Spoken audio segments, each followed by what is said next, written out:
This is the little pressure cooker that Rob Moffat from Rob's Homemade Life talked about. Let's see if I can see the Hawkins.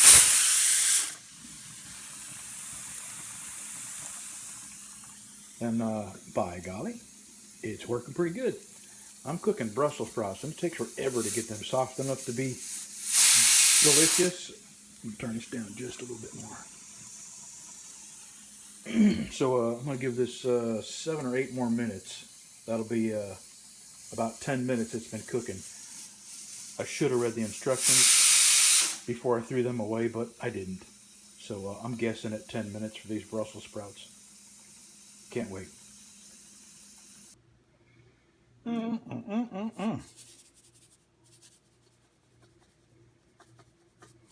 don't know how all that butter got in there. Must have been in the bowl already. Let's eat. My goodness, that was good. Disappeared quick. I'm going to have to look into who put that butter in the dish right before I poured my healthy Brussels sprouts into this bowl.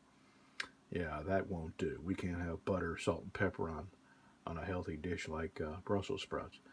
Rob, thank you so much for telling us about that little pressure cooker. It's just the perfect size for one person. Rob Moffat, Rob's Homemade Life. He's got an Amazon link. Go check him out and use his Amazon link if you're going to buy one. It's the Hawkins little pressure cooker. See you soon. What I've been doing a lot of lately is buying broke stuff, fixing it, and selling it. And I gotta tell you, I've been doing pretty good lately. And I got my right-hand man with me today.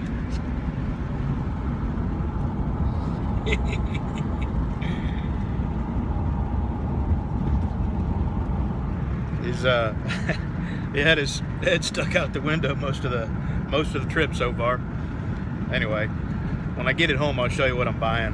$100. I should be able to fix it pretty easy. See you at home.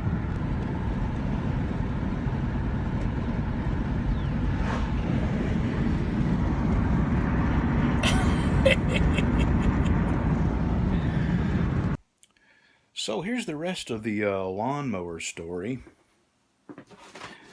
This is the first time this has ever happened to me in my life. I went over there to get the lawnmower. That was the last clip. And I get there and I have to knock on. I'm talking to the guy who owns it. I'm talking to him on the phone, and it's his son that lives in another house near it. So I have to knock on that door and give his son $100 and then go get the lawnmower.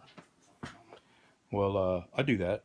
I find where I got to go. Knock on the door. The son comes out, mid-20s, in his jammies, and I give him $100, and I go down there to the lawnmower, and he follows me down. So I get to poking around. Now the guy told me on the phone and on his ad that the only thing wrong with was the steering sector had the teeth had gotten worn down.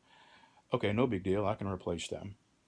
He said it was running when he parked it, and the only reason he parked it is because the steering was messed up. So I go to poking around, and I can't push the thing up on my trailer because it's stuck in gear. It won't come out of forward. Won't go into neutral. So I mess around with it a little while, and then I lift the hood, and there's no air breather on the hood. And the kid says, "Oh yeah, somebody lost that right after the lawnmower was new. So they had been using this lawnmower since it was new with no air cleaner. So I knew the engine was probably shot, burning oil. So I said to the kid, I said, well, I'm going to have to pass on this. This is just, I can't get it out of gear. And there's a strong possibility that the engine is going to be blowing oil, blowing smoke because, sucking in dust and dirt. And he says, well, you ought to give me the money. And I said, yeah, it's in your pocket and you better give it back to me. That's the first time I've ever had to do that over buying something off of Craigslist. And so he tries to walk away. And I stepped in front of him. I said, look, son, I'm an old man, but I'm going to get my money. So he reaches in his pocket and he gives me the $100. and he was mad. And he walks away and goes into his house and slams the door. And now I'm thinking he's going to get a gun. Of course, I got my gun on me. I always have it on me. And I had not put my tailgate back on or my ramp away. And Dwayne, my friend Dwayne, called me. And I said, Dwayne, call me back in like 3 minutes. And anyway, it worked out. I got my tailgate on and my ramp put away, and I got out of there quick. I could not believe that I had to be aggressive to get my money back. And I hadn't loaded it on my trailer, and we didn't sign a contract or nothing like that. And if I had gotten down the street with it and realized it was crap, well, bad on me, But I hadn't even taken possession of it. I was still looking at it. Lesson learned. The money doesn't leave my hand until I have a good look at it. And the only reason I did it that way is because I had to stop at one place and then go to another place, which that should have been an alarm. Anyway, I thought that was an interesting story. Had me mad enough to, I tell you, I'm 50, how old am I, 56 or 57? 56. And, guys my age, we don't fight anymore. But I was mad enough where I'd whooped his ass to get my money. Anyway, I thought that was interesting. I'm still kind of shocked over something this and it's $100, man. Who would do that over $100? Alrighty, so they don't always work out. Oh, I'm working on.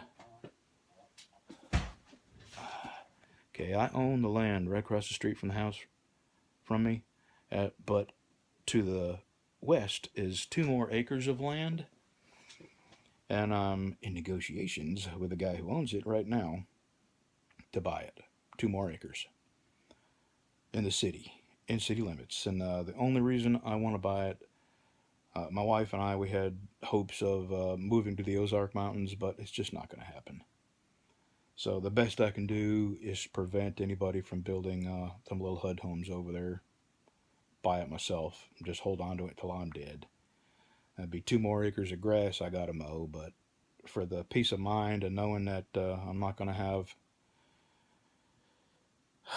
gangbangers and thugs living right in front of me, it's worth buying it. All right, talk to you later.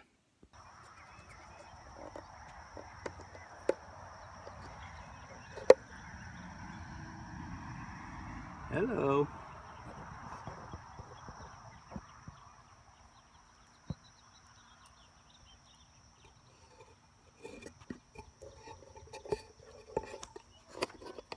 Yeah, little baby bluebirds, yeah.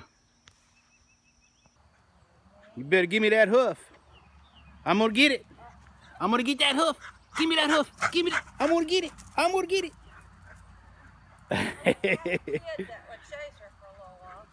I'm gonna get, you better give me, I'm gonna get that hoof. I'm gonna get that hoof. I'm gonna get it. Somebody's happy. Somebody's happy. Is that a good hoof? Cow hoof. She has a bunch of them and she keeps them all rounded up. And this is her bed. Since she's too big to get in our laps, this is her bed. There's another hoof. There's another hoof. There's a hoof. She's gnawing on one. And she keeps them all in one central location so she can keep the other dogs from playing with them. Breezy, I'm gonna get it. I'm gonna get it. I'm gonna get that hoof. I'm gonna get it. I'm gonna get that hoof.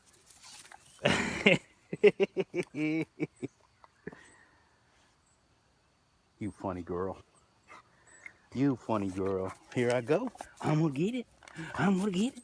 I'm gonna get that hoof. Yes, I am. Here I go.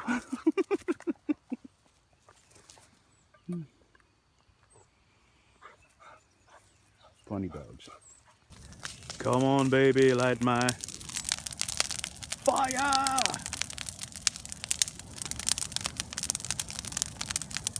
That's all gardenias that our neighbor burned when he caught his yard on fire. And then my wife and I went out here and we trimmed all the dead off of them. And vines, and that's what this is. It's a big ass fire right there.